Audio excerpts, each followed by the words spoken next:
Hey y'all, it's Andrea here at VW Family Farm, and Ben is home from work.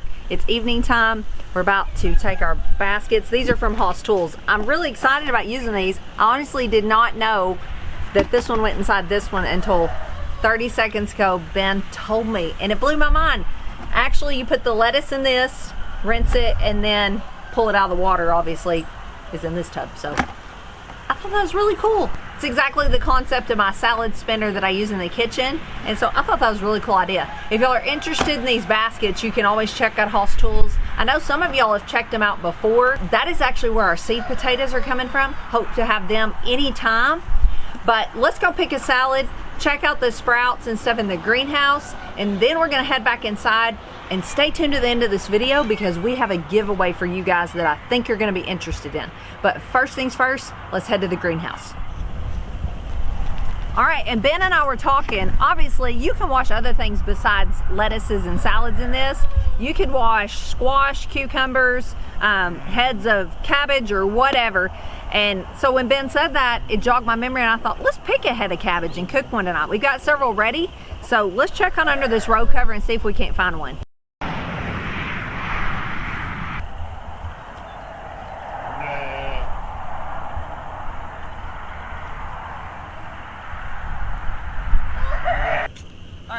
Ready to pick one?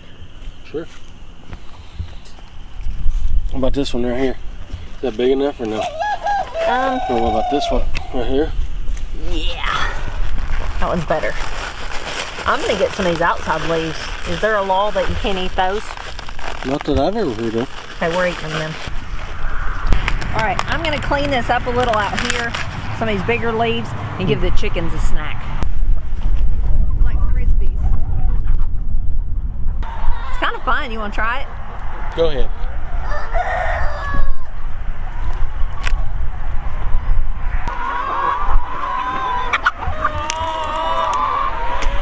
Yeah. We'll have gassy chickens tomorrow.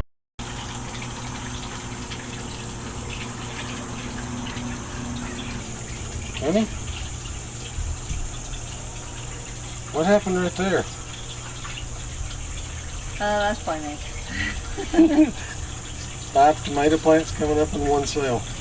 My peppers are a little spotty. I had them inside. I've always had just a regular heat mat that you just plug in and it puts out a constant temperature.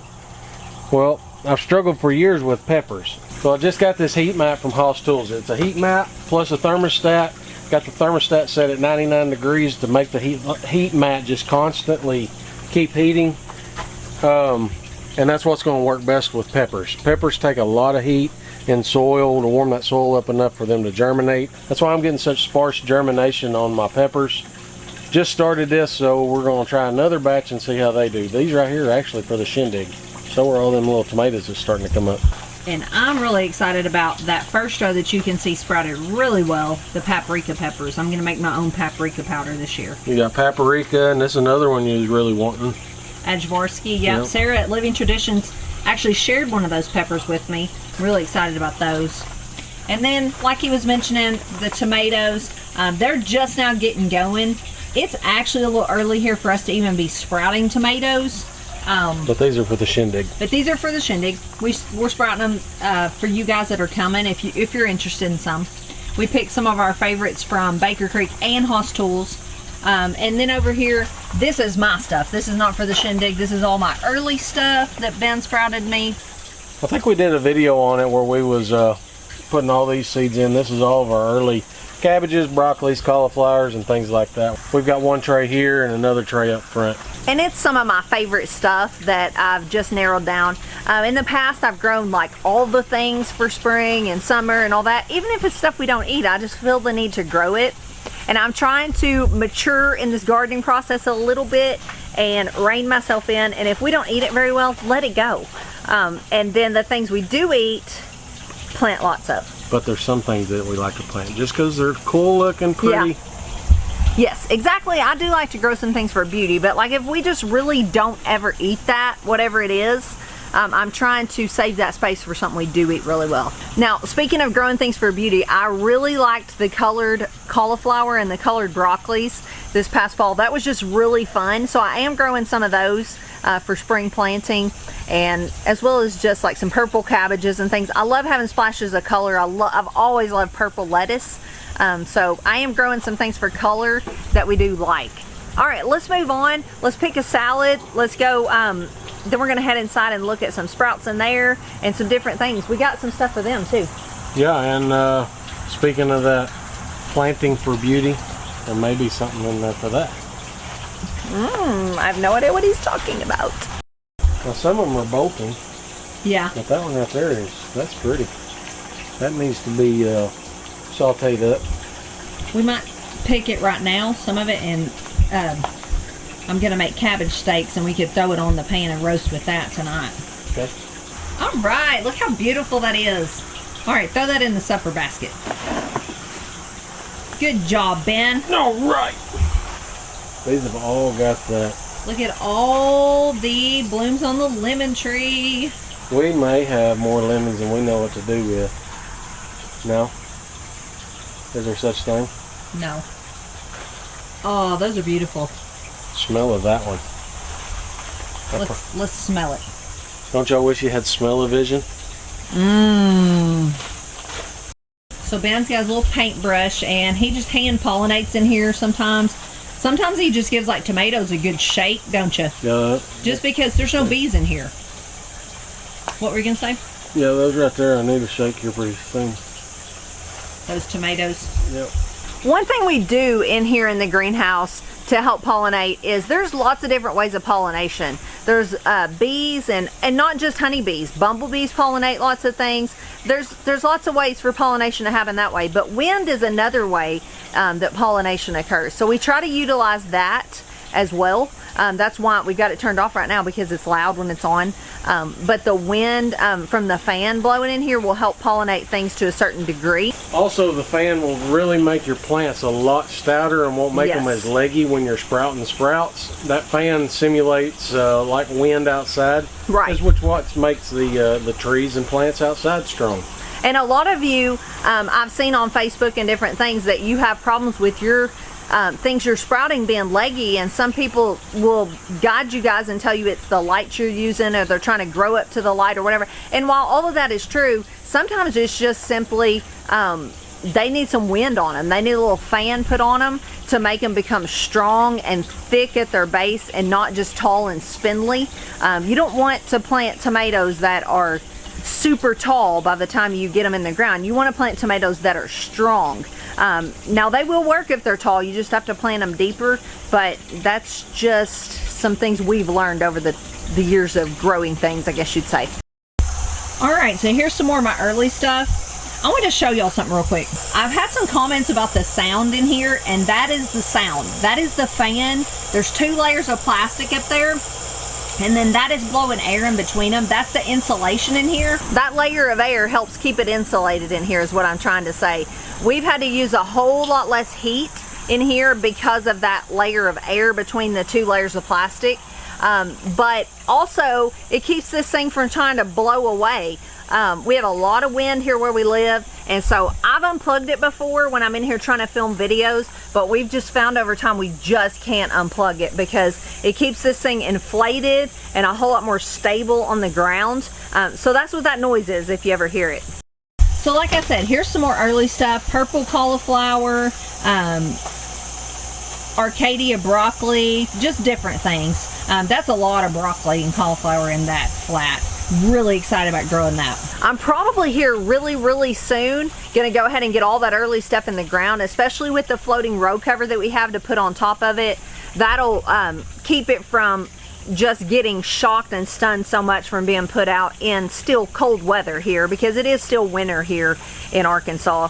And me and Ben were talking off camera. We hope y'all don't think we're just like mentioning the same products too much, but things like the floating row cover have just changed gardening so much for us. That's something we wished we would have had all those years that we've struggled with growing things like that. that if we can get the word out to people, maybe you don't watch all our videos. So maybe when we come out here, if we don't mention it, maybe you wouldn't hear about it. So that's why we mention it, just for those of you who aren't on here all the time. So you'll know where these things come from and where you can get your hands on them. Things like the floating row cover outside are super affordable. Really, they are, for what they provide.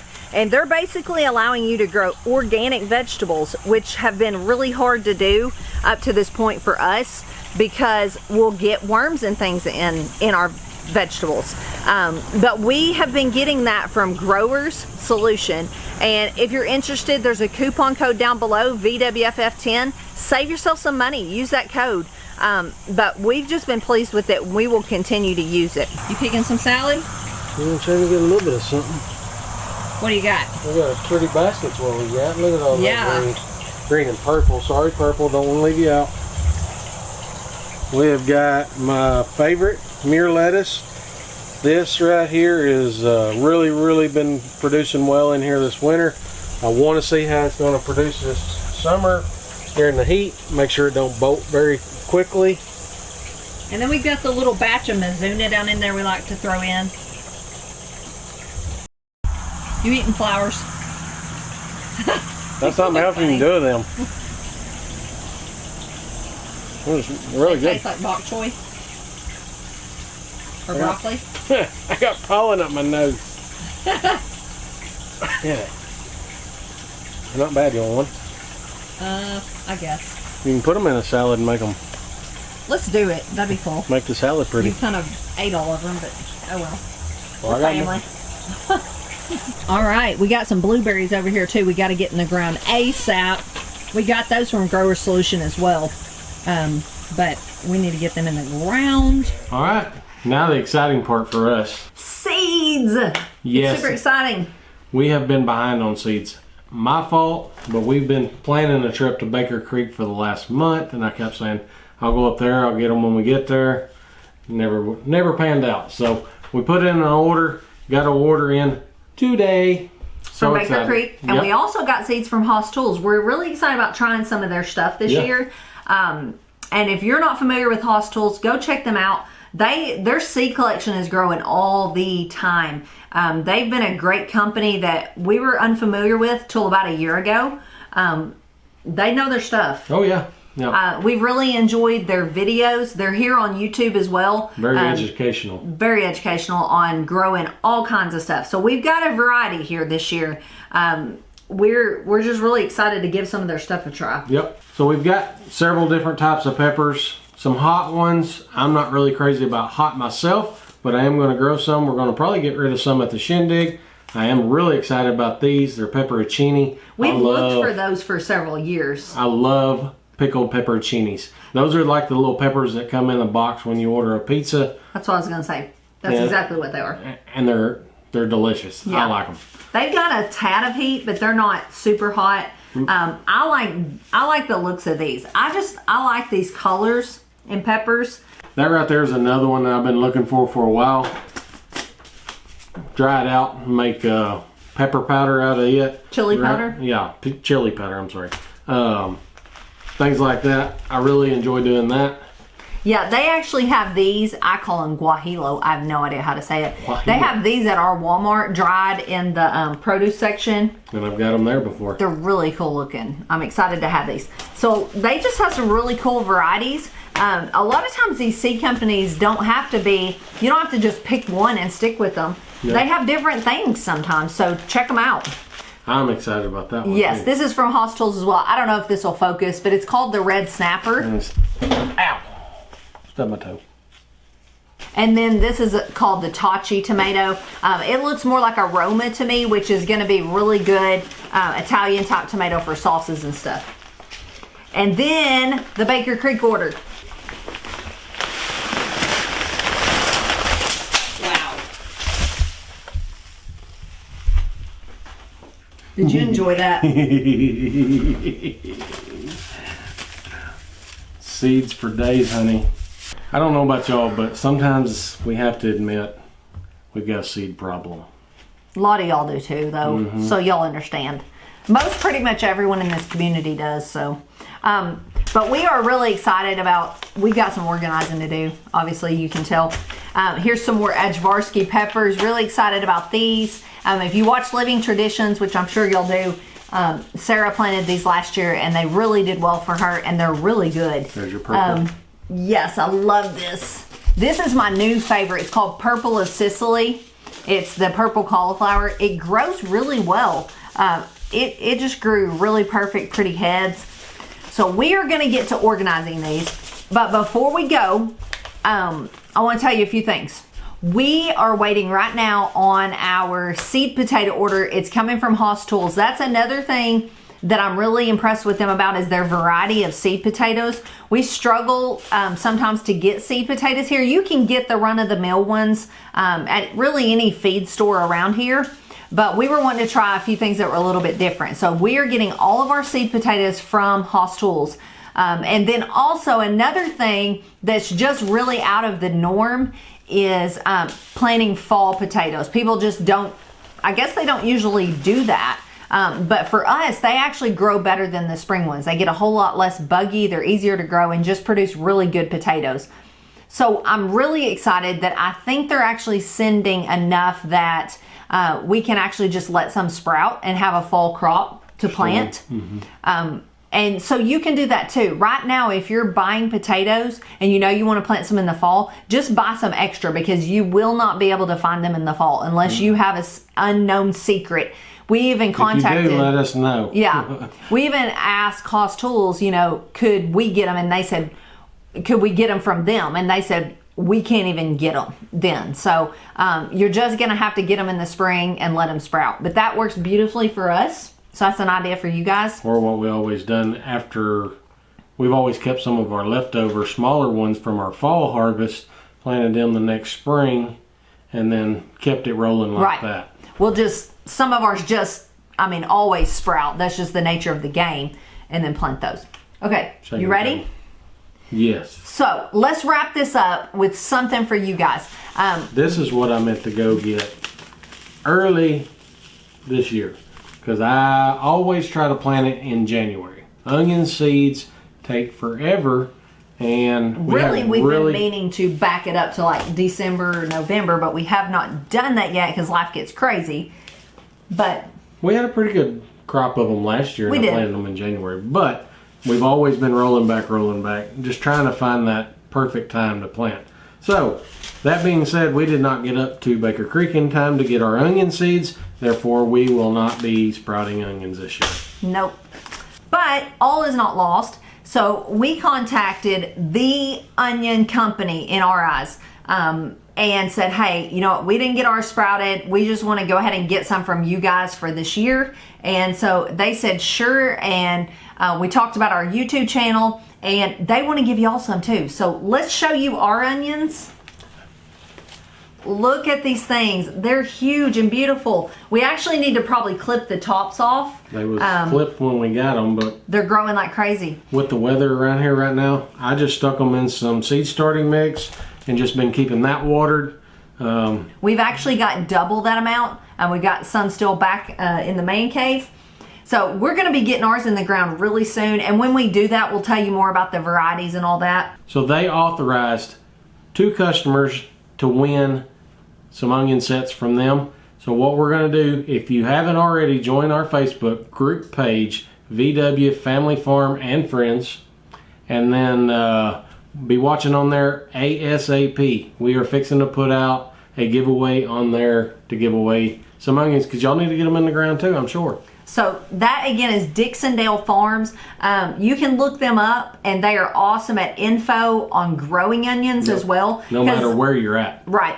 Onions, they will grow if you just go stick those in the ground and do nothing else to them. They will grow. But if you're interested in growing like big honking onions like you buy at the grocery store, you're going to need to probably educate yourself a little bit on growing onions. There's 3 different types of, or 3 different varieties. You're going to have a short day variety, you're going to have an intermediate day, and a long day. Depending on where you live in the continental U.S. is going to determine what type of onion you need. And if you win, the great news is they want to help you get the right onion for your area. So I thought that was really generous and cool of them. That's all we got for today. We've got to go cook some veggies, and we will see you guys tomorrow. Thanks for watching. Hey, if y'all miss out, we're going to go ahead and put Dixondale's link down in there. Actually, all these seed companies, they'll be down in the link in the description below. See ya. God bless.